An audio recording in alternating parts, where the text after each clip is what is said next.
पिछले वीडियो में खाद्य परिरक्षण संग्रह की परिभाषा सिद्धांत भोजन खराब होने के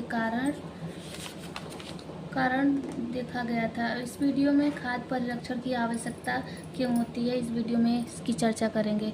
भारत जैसे विकासशील एवं विशाल जनसंख्या वाले देश में भोजन परिरक्षण की महती आवश्यकता है, क्योंकि जिस गति से जनसंख्या में वृद्धि हो रही है उस गति से भोज्य पदार्थों का उत्पादन नहीं हो रहा है। साथ ही भारत को आए दिन अकाल, बाढ़, सूखा, भूकंप आदि को मार झेलनी पड़ती है। राजस्थान में सूखा एवं अकाल पड़ता है, बिहार में बाढ़, गुजरात में भूकंप, उड़ीसा में तूफानी चक्रवात इसके ज्वलंत उदाहरण है। उपरोक्त प्राकृतिक कारणों से खेत में लहलहाते पौधे व फसल नष्ट हो जाते हैं तथा व्यक्ति दाने दाने के बिना भूख के कारण मरने लगता है। इसी तरह भारत के अनेक राज्यों में आए दिन प्राकृतिक विपदाओं का तांडव नृत्य चलते रहता है। अतः ऐसी परिस्थिति में लोगों तक भोजन पहुंचाना नितांत आवश्यक हो जाता है, अन्यथा वे भूखे मर जाते हैं। अतः भविष्य के लिए भोजन संग्रह करना नितांत आवश्यक है।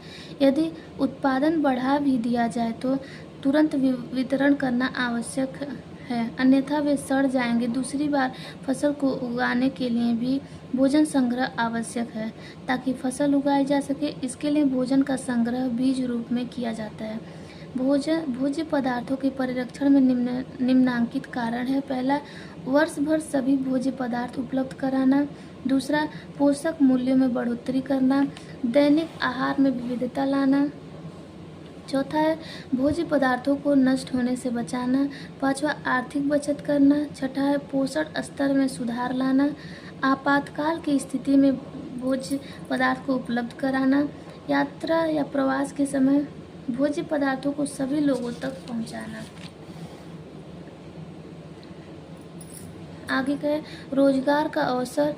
11वां है भोजन को रुचिकर एवं स्वादिष्ट बनाना। 12वां है विलासिता के रूप में धन, समय व शक्ति की बचत करना। इसके बाद खाद्य परिरक्षण की विधियां आती हैं। खाद्य पदार्थ को लंबे काल अवधि तक संग्रह करके रखना आवश्यक होता है ताकि आवश्यकता पड़ने पर तथा भविष्य में इसका उपयोग किया जा सके।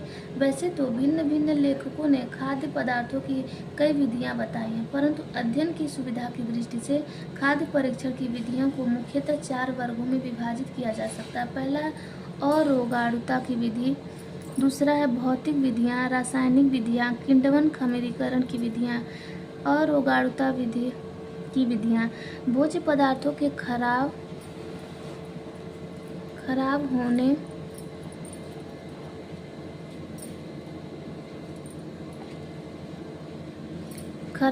एवं सड़ने का मुख्य कारण इनमें सूक्ष्म जीवों का प्रवेश होना।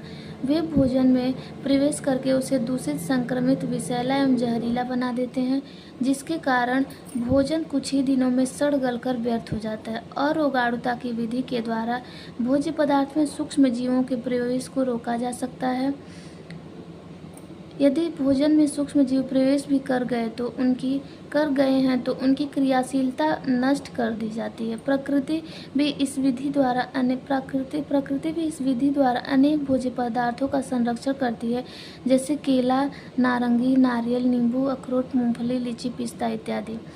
हमारे देश में कोल्ड स्टोरेज के अभाव तथा संग्रह करने की समुचित विधियों का ज्ञान न होने से प्रतिवर्ष 25 से 30% खाद्य पदार्थ चूहे, कीट, घुन से भेंट चढ़ जाता है। वायु का विलोपन, एनारोबिक कंडीशन। सूक्ष्म जीवों की वृद्धि, विकास, गतिशीलता, सक्रियता के लिए O2 नितांत आवश्यक है। हवा के बिना सूक्ष्म जीव या तो मर जाते हैं अथवा निष्क्रिय हो जाते हैं। अतः वायु के पूर्ण विलोपन विधि द्वारा भोज्य पदार्थ संग्रहित किया जाता है, जैसे जैम, जेली, मुरब्बा, अचार इत्यादि आदि। पैक करने से पूर्व उनमें से वायु को पूर्णतः निष्कासित कर दिया जाता है। बोतलों या डिब्बों में के ऊपर मोम की परत चढ़ा दी जाती है तथा उन्हें अच्छी तरह से सील कर दी जाती है ताकि सूक्ष्म जीव उनमें प्रवेश नहीं कर सके। मोम की परत चढ़ जाने से वायु का प्रवेश बोतल या डिब्बे में बिल्कुल भी नहीं होता। इस कारण सूक्ष्मजीव भोजन के भीतर प्रवेश नहीं कर पाते तथा भोजन लंबे समय तक संरक्षित रख पाता है।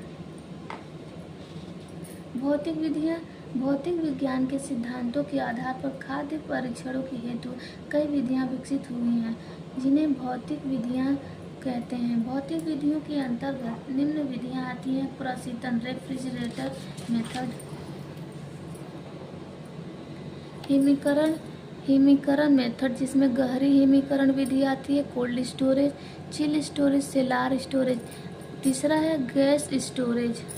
चौथा है ड्राई फ्रीजिंग मेथड। पांचवा है डिहाइड्रेशन मेथड।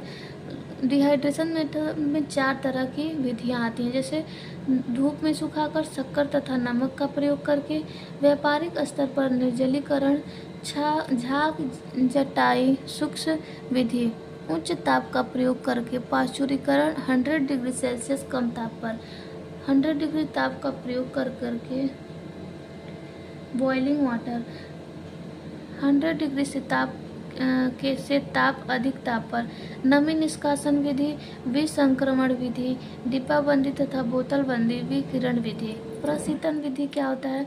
आर्द्रता एवं उष्णता दोनों ही भोजन को सड़ाने का कार्य करते हैं, क्योंकि सूक्ष्मजीव उचित तापक्रम एवं नमी पाकर ही तेजी से वृद्धि एवं विकास करते हैं, जिसके कारण भोजन सड़ गलकर व्यर्थ हो जाता है।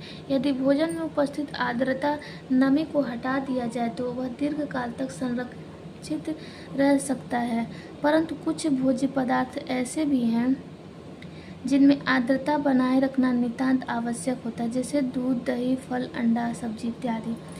अतः इन खाद्य पदार्थों को ऐसे स्थान पर रखा जाता है जहां इन्हें गर्मी प्राप्त न हो सके, इसलिए इन्हें ठंडे स्थानों पर रेफ्रिजरेटर या बर्फ में रखा जाता है। घरों में फल, हरे पत्तेदार सब्जियां, मांस, मछली, अंडा, दूध, पनीर, दही आदि भोज्य पदार्थों को कुछ समय तक संग्रहित करने हेतु घरेलू रेफ्रिजरेटर का उपयोग किया जाता है। व्यापारिक स्तर पर cold storage, chill storage, cellar storage आदि का उपयोग किया जाता है। प्रशीतन विधि में तापक्रम 4 डिग्री से 10 डिग्री रहता है। ठंडे तापक्रम पर मांस, दूध, मछली जल्दी खराब नहीं होते, क्योंकि इनको सड़ने वाले एंजाइम सूक्ष्मजीव निष्क्रिय हो जाते हैं। सूक्ष्म जीवों की वृद्धि एवं क्रियाशीलता के लिए उचित तापक्रम का होना आवश्यक है, परंतु प्रशीतन में इन्हें उचित तापक्रम नहीं मिल पाता। इस कारण या तो वे मर जाते हैं अथवा निष्क्रिय हो जाते हैं, परंतु कई जीवाणु ऐसे भी होते हैं इस तापक्रम पर भी नहीं मरते, जैसे कोक्साई। अतः प्रशीतन विधि द्वारा भोज्य पदार्थों की उष्णता को कम करके उन्हें अपेक्षित समय तक परिरक्षित करके रखा जाता है। हिमीकरण विधि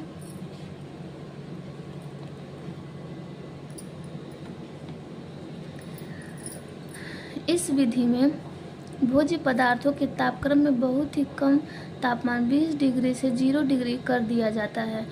इस तापक्रम पर सूक्ष्म जीवों की वृद्धि रुक जाती है तथा भोजन सड़ने खराब होने से बच जाता है। अध्ययन में सुविधा की दृष्टि से हिमीकरण विधि को मुख्यतः 3 वर्गों में विभाजित किया गया है।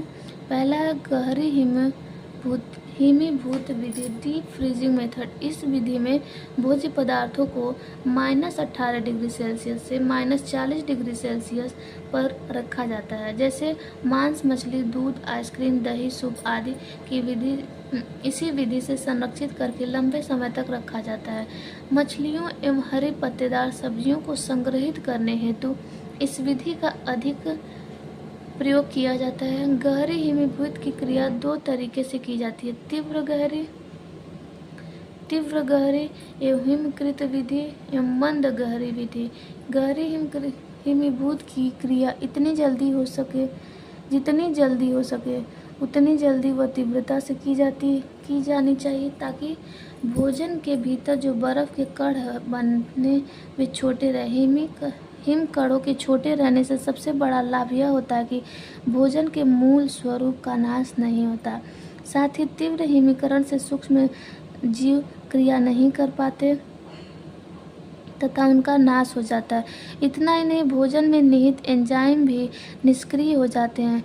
फल, सब्जियां, मांस, मछली, अंडा आदि को संरक्षित करने के लिए हेतु यह विधि सबसे अच्छी इन भोज्य पदार्थों को कई दिनों से लेकर कई महीनों तक सुरक्षित रख सकते हैं। दूसरा है मंद हिमीभूत की क्रिया, स्लो फ्रीजिंग मेथड। इसके फलस्वरूप भोज्य पदार्थों में जो बर्फ के क्रिस्टल आइस क्रिस्टल बनते हैं वे बड़े होते हैं तथा भोजन की कोशिकाओं को फाड़ देते हैं, जिसके कारण इनका मूल स्वरूप आकार आकृति में परिवर्तन आ जाता है। साथ ही मंद गति से हिमीकरण होने के कारण बैक्टीरिया एवं एंजाइम से भी क्रिया करते हैं, जिससे भोजन के स्वाद, रंग एवं गंध में परिवर्तन हो जाता है। कई सूक्ष्मजीव भी पनप जाते हैं। अतः मंद हिमीभूत की क्रिया से अन्य कई हानियां होती हैं, जैसे दूध एवं क्रीम से निर्मित सूप फट जाता है। हरी पत्तेदार सब्जियों का मूल स्वरूप, रंग, रूप जिसके बदल जाता है, जिसके कारण वे बेजान, आकर्षणहीन एवं मुरझाई दिखाई देती हैं। भोजन में निहित एंजाइम के ऑक्सीकरण की क्रिया के कारण फलों एवं सब्जियों का रंग बादामी हो जाता है।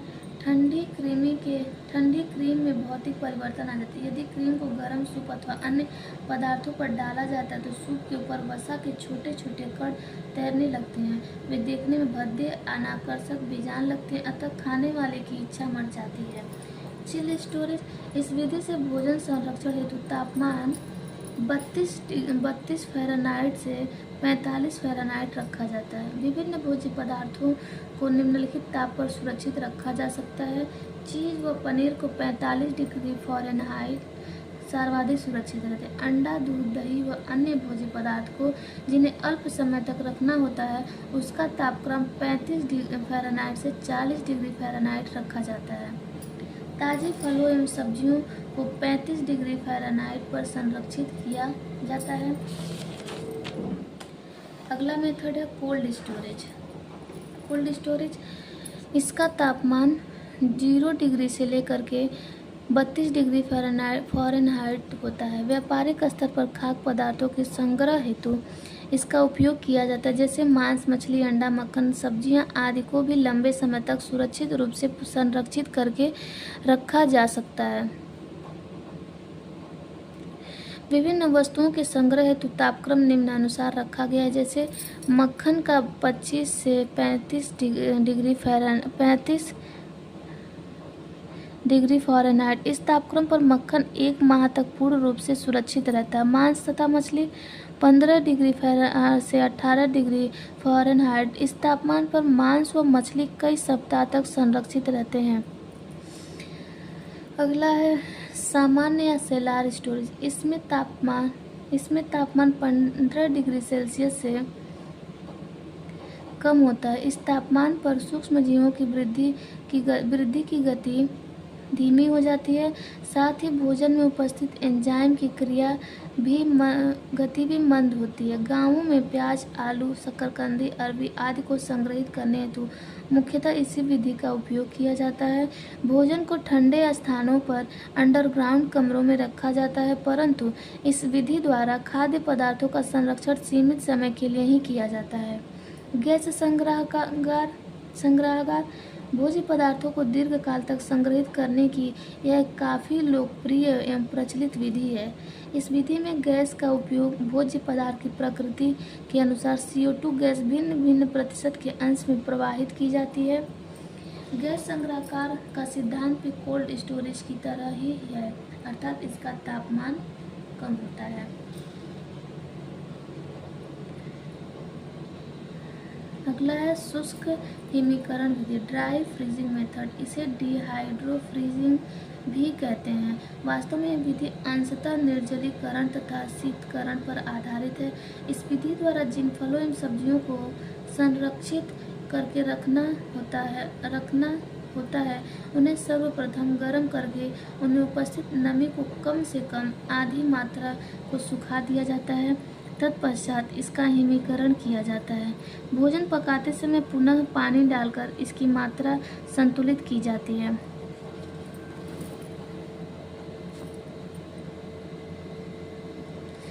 पांचवा विधि है डिहाइड्रेशन निर्जलीकरण विधि। जैसा कि हम पूर्व में पढ़ चुके कि जीवाणु एवं सूक्ष्म जीवों की वृद्धि हेतु आर्द्रता का होना आवश्यक है। यदि भोजन में से आर्द्रता को निकाल दिया जाए तो जीवाणु तथा अन्य सूक्ष्म जीव नहीं पनप सकेंगे तथा भोजन सड़ने व खराब होने से बच जाएगा। इस प्रकार उन्हें लंबे समय तक सुरक्षित रखा जा सकता है। भोज्य पदार्थ में उपस्थित पानी की मात्रा को कम करने की क्रिया निर्जलीकरण कहलाती है। भोजन में उपस्थित नमी ही उसे सड़ाती है, इसीलिए भोजन में से नमी को निष्कासित करना अत्यंत आवश्यक होता है। निर्जलीकरण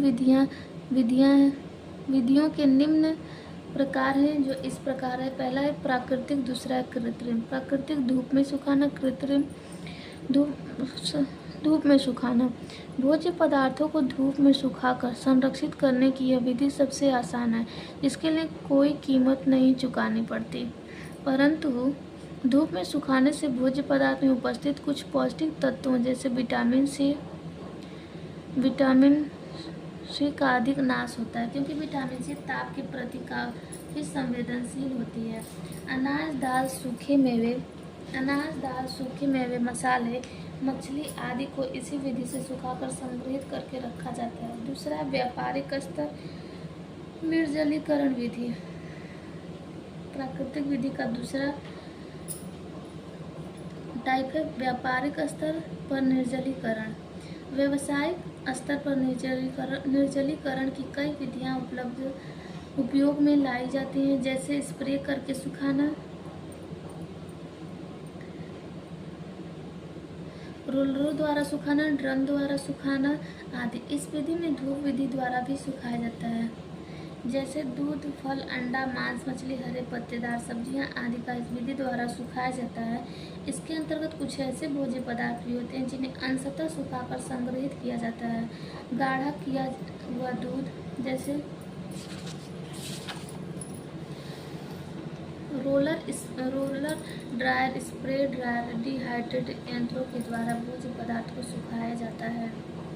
चूँकि इस विधि में तापक्रम एवं नमी को अपनी इच्छा अनुसार निष्क्रिय किया जाता है, अतः इसे कृत्रिम विधि द्वारा निर्जलीकरण कहते हैं। इस विधि द्वारा सुखाए गए भोज्य पदार्थ का रंग, गंध, स्वाद, आकृति आदि उत्तम कोटि के होते हैं, साथ ही इनकी पौष्टिकता का भी नाश कम से कम होता है। अतः निर्जलीकरण की यह विधि भोज्य पदार्थ के संरक्षण हेतु सर्वोत्तम है।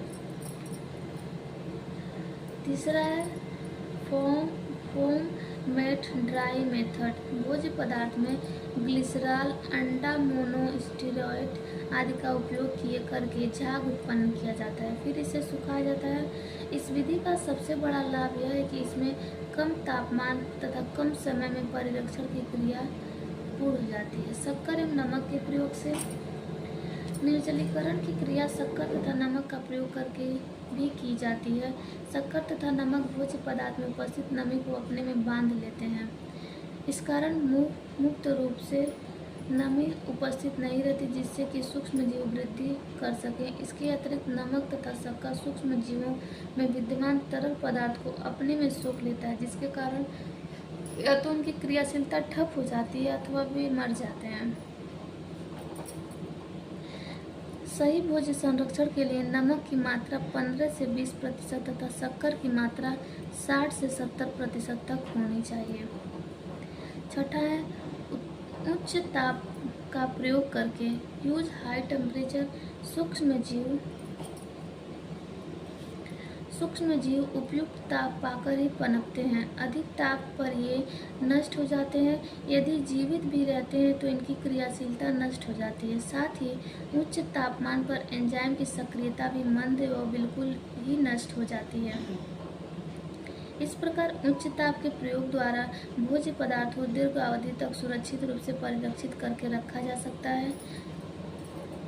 उच्च ताप का प्रयोग करके पाश्चुरीकरण क्रिया की जाती है। पाश्चुरीकरण 100 डिग्री सेल्सियस से कम ताप पर उच्च तापक्रम पर कई जीवाणु नष्ट हो जाते हैं, साथ ही उनकी क्रियाशीलता भी नष्ट हो जाती है। दूध एक पूर्ण आहार है, परंतु इसका नाश अति शीघ्रता से हो जाता है। यदि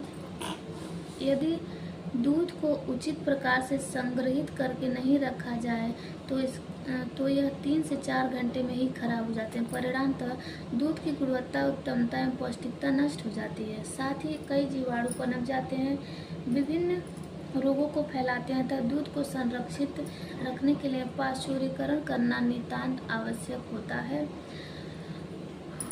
दूध को संरक्षित करने के लिए पाश्चुरीकरण विधि अपनाई जाती है। किन्हीं भोज्य पदार्थ में पाश्चुरीकरण की क्रिया के साथ ही रेफ्रिजरेशन वायु का विलोपन, जिस भोज्य पदार्थ से हवा को पूरी तरह से निकाल दिया जाता है उसी को वायु विलोपन कहते हैं। जीवाणु का निष्कासन, अधिक मात्रा में शक्कर का प्रयोग आदि प्रक्रियाएं भी की जाती हैं। सामान्यतः दूध में पाश्चुरीकरण की क्रिया 2 तापमान में की जाती है। पहला है 62.8 डिग्री सेल्सियस तापक्रम पर। इस तापक्रम पर दूध को 30 मिनट तक उबाला जाता है, तत्पश्चात तुरंत ठंडा किया जाता है। दूसरा है 72 डिग्री सेल्सियस तापक्रम पर। इसे उच्च ताप कम समय, high temperature short time method भी कहते हैं। इस तापमान पर दूध को 72 डिग्री सेल्सियस पर 15 सेकंड के लिए गर्म किया जाता है, तत्पश्चात तुरंत 110 डिग्री सेल्सियस से भी कम ताप पर ठंडा किया जाता है। दूध को परिरक्षित करने की यह विधि ज़्यादा प्रचलित है क्योंकि समय कम लगता है। इस तापक्रम पर सभी जीवाणु या तो मर जाते हैं अथवा उनकी सक्रियता नष्ट हो जाती है। फलतः भोज्य पदार्थ सड़ने से बच जाते हैं। कार्बोनेटेड ठंडे पेय पदार्थ को पाश्चुरीकरण करने के लिए उसे 66 डिग्री सेल्सियस पर 30 मिनट तक रखते हैं। पाश्चुरीकरण भोज्य पदार्थ को रेफ्रिजरेटर में रखने से उनका जीवन काल बढ़ जाता है। 100 डिग्री सेल्सियस ताप पर पानी का क्वथनांक होता है, बॉइलिंग पॉइंट होता है। इस तापमान पर भोज्य पदार्थ में उपस्थित सभी जीवाणुओं, लार्वा, कीटाणु आदि का नाश हो जाता है। जीवाणु के बीजाणु भी नष्ट हो जाते हैं। दूध को उबाल देने से उसका जीवन काल काफ़ी बढ़ जाता है।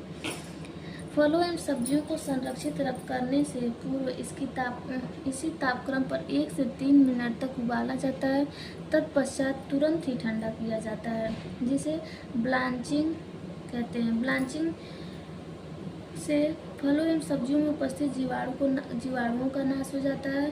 फलों एवं सब्जियों में उपस्थित एंजाइम का नाश हो जाता है, जिसके कारण उन्हें सुखाते समय एंजाइमेटिक प्रतिक्रिया नहीं होती तथा फल व सब्जी सड़ने से बच जाते हैं। ब्लांचिंग से फलों व सब्जियों के रंग, रूप, रचना, स्वाद आदि में परिवर्तन नहीं होता। इसके अलावा उनकी प्राकृतिक सुगंध में वृद्धि हो जाती है। इनका स्वाद ताज़ा रहता है।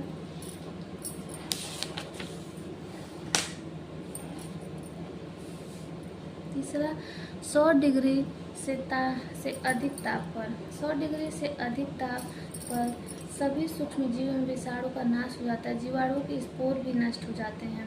इस तापक्रम पर संरक्षित किए जाने पर भोजन नहीं सड़ते। प्रेशर कुकर में पकाने में पर तापक्रम की वृद्धि 100 डिग्री से ऊपर हो जाती है। नमी निष्कासन विधि, मॉइस्चर रिमूवल मेथड। भोज्य पदार्थ में से उपस्थित नमी के कारण जीवाणु की वृद्धि होती है तथा उनकी क्रियाशीलता बढ़ती है। अतः यदि भोज्य पदार्थों से नमी को निष्कासित कर दिया जाए तब उन्हें लंबे समय तक संरक्षित करके रखा जा सकता है। धूप में सुखाना, कृत्रिम विधि से सुखाकर नमी हटाना, शक्कर तथा नमक का प्रयोग कर आदि विधियां हैं जिससे भोज्य पदार्थ में उपस्थित नमी को निष्कासित किया जाता है। विसंक्रमण विधि, स्टेरिलाइजेशन मेथड। फफूंदी को रोकने के लिए यह उत्तम विधि है। फफूंदी ब्रेड, अचार, जैम, चटनी आदि पर उपस्थित होकर इन्हें सड़ा डालती हैं जिससे वे दूषित एवं संक्रमित हो जाते हैं। यह विधि मुख्यतः भोज्य पदार्थ में डिब्बाबंदी या बोतलबंदी करते समय की जाती है। भोज्य पदार्थ को दीर्घ काल तक संरक्षित करने के लिए जिन बोतलों या बर्तनों में का उपयोग किया जाता है उनका विसंक्रमित होना बेहद जरूरी है।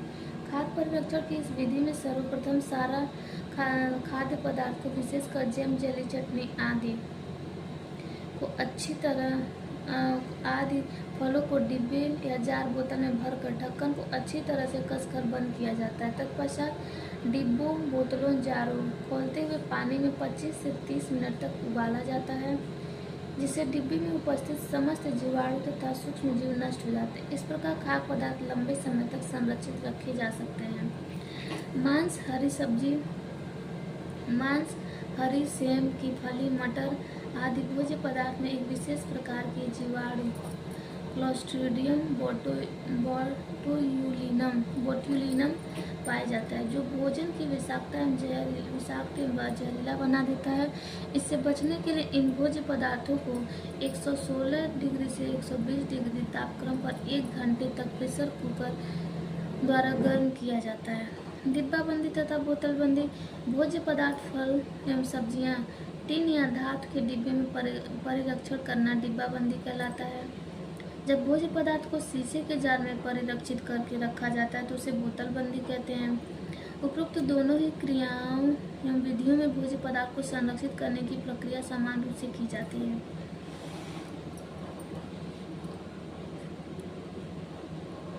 सूक्ष्म जीवों की वृद्धि एवं विकास की गति को रोकना या मारना ताप की एक निश्चित मात्रा प्रदान कर फलों एवं सब्जियों को परिरक्षित करने का कार्य किया जाता है। उच्च ताप पर 100 डिग्री से 126 डिग्री पर गर्म करने से सभी सूक्ष्म जीवों एवं बीजाणुओं का नाश हो जाता है। फलों एवं सब्जियों को बोतलों अथवा जारों में भरने से इनका विसंक्रमण करना आवश्यक होता है। अगला विधि है रेडिएशन मेथड। भोज्य पदार्थ को संग्रहित करने के लिए विकिरण विधि का उपयोग किया जाता है। इस विधि में गामा रेज, तीव्र गति इलेक्ट्रॉन का प्रयोग किया जाता है। इन सभी के प्रयोग से सूक्ष्म जीव मर जाते हैं। विकिरण विधि से आलू, प्याज, गाजर आदि को अंकुरित होने से बचाया जा सकता है। इस प्रकार अनेक फलों एवं भोज्य पदार्थ को शीघ्र सड़ने व पकने से रोका जाता है।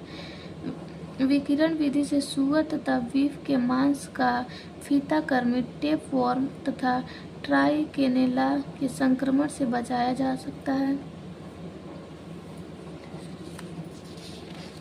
विकिरण द्वारा भोजन संरक्षण का उपयोग भंडारण हेतु अनाजों में सूक्ष्म जीवों को लगने से रोकने हेतु किया जाता है। आलू, प्याज, अरबी, गाजर आदि जड़ एवं कंद वाली सब्जियों को उगने अंकुरण से रोकने के लिए किया जाता है।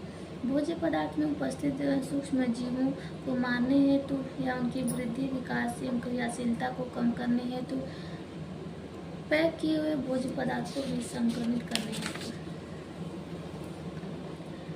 अगला विधि है रासायनिक विधि। खाद्य परिरक्षण की इस विधि में रासायनिक विज्ञान के सिद्धांतों का उपयोग किया जाता है। इसके अंतर्गत निम्न विधियां आती हैं। पहला है शक्कर द्वारा, बाय यूजिंग शुगर। फलों को संरक्षित रखने के लिए शक्कर का उपयोग किया जाता है। शक्कर भी भोज्य परिरक्षण की तरह कार्य करता है। यदि फलों एवं सब्जियों में 60 से 70% शक्कर मिला दी जाए तो ये ऑसोमेटिक प्रेशर के कारण सूक्ष्म जीवों, फफूंद आदि की सक्रियता को नष्ट कर देते हैं। इस कारण फफूंद एवं सूक्ष्म जीव नहीं पनप पाते, अतः भोज्य पदार्थ लंबे समय तक परिरक्षित रह जाते हैं। जैसे जैम, जेली, मुरब्बा आदि को इस विधि से संरक्षित किया जाता है। तेल एवं मसाले द्वारा। तेल और मसाले भी प्राकृतिक भोज्य परिरक्षक की तरह कार्य करते हैं। इनकी उपस्थिति में सूक्ष्म जीवों की क्रियाशीलता नष्ट हो जाती है। अगला है अम्ल द्वारा, बाय यूजिंग एसिड।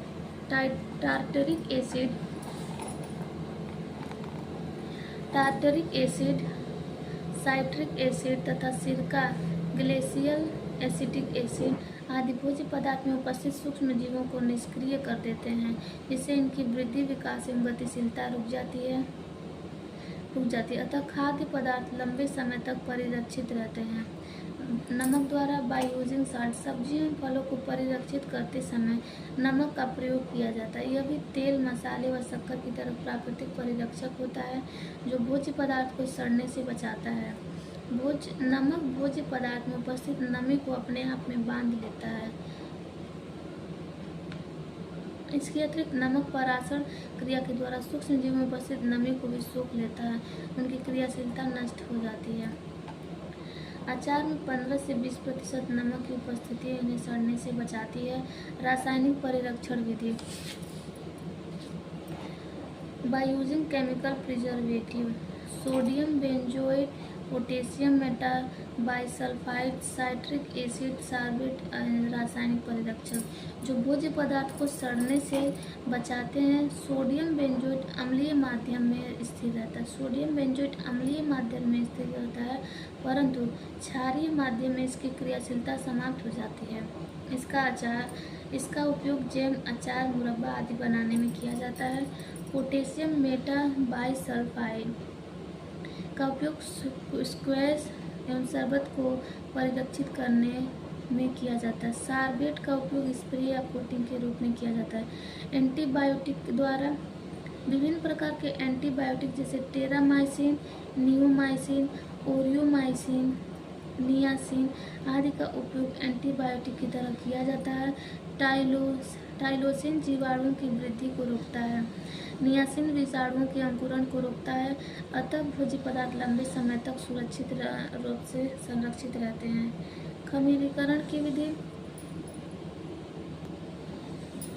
खमीरीकरण की विधियाँ खमीर एंजाइम्स तथा सूक्ष्म जीव लैक्टिक जीवाणु कार्बोज पर क्रिया करते हैं तथा उसे अपघटित कर देते हैं।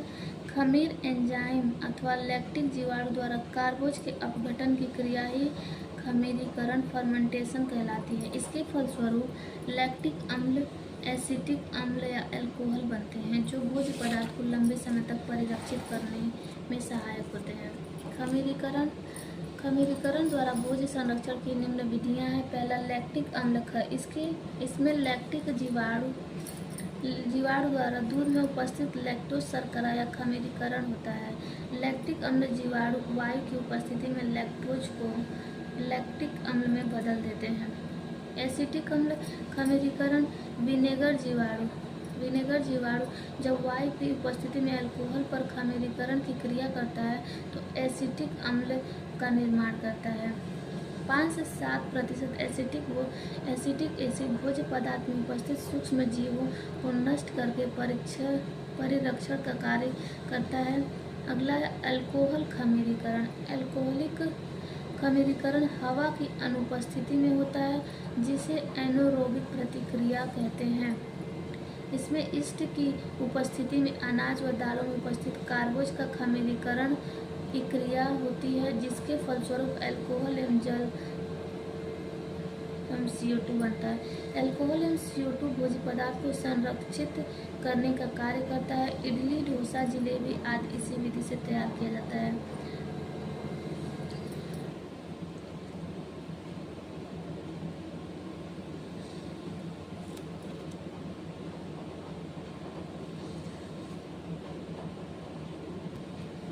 मुझे आशा है कि आप लोग को मेरी इस छोटी सी कोशिश